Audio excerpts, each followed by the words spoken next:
Olympic gold medal winner, 5-time All-Star who made 2 All-NBA first teams. He's been an MVP of the league, a Naismith Hall of Famer. What a story. Excited to talk to Spencer Haywood. What's going on, Spencer?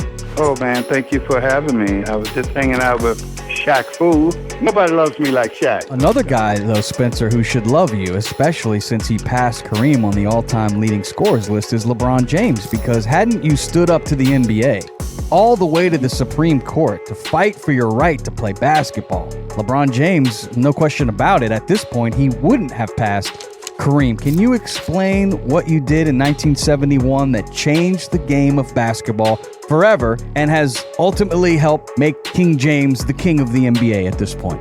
Well, what I did in 1971, I sued the NBA for the rights to play because I had left the ABA as the MVP in the Rookie of the Year, the MVP of the All-Star Game. I was 20 years old, and the NBA said you cannot come into the NBA until 4 years after your high school class had graduated. And they made an example out of it by Wilt Chamberlain. When Wilt Chamberlain left, he went to the Globetrotters for a year.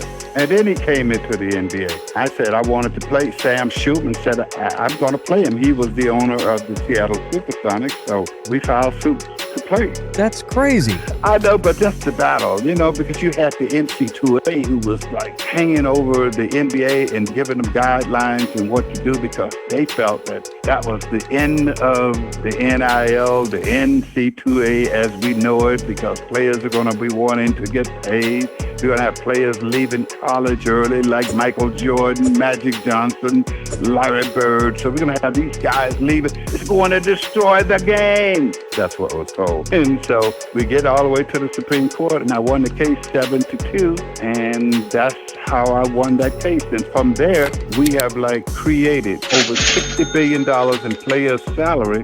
And so a guy like LeBron James, who did not go to college, he got 4 years extra.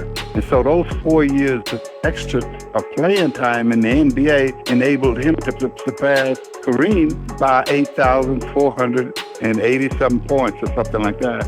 And that's how he broke the record with Kareem.